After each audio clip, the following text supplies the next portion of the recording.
شروع کنم.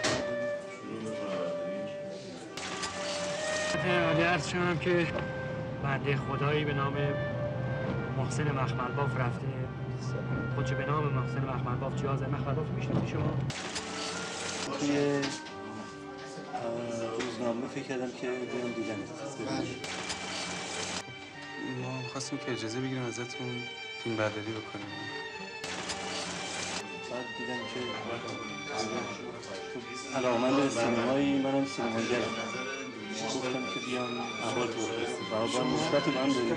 شما کیارستمی این پرونده رو من دیدم.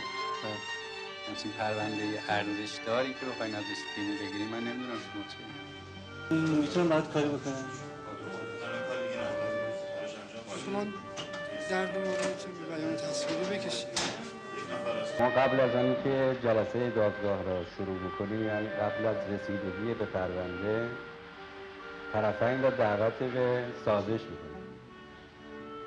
حالا ما از شکات میخوایم اگر چنانچه مایلن رضایت خود را قبل از شروع به رسیدگی به پرونده اعلام بکنن و الا که شروع به رسیدگی بکنن.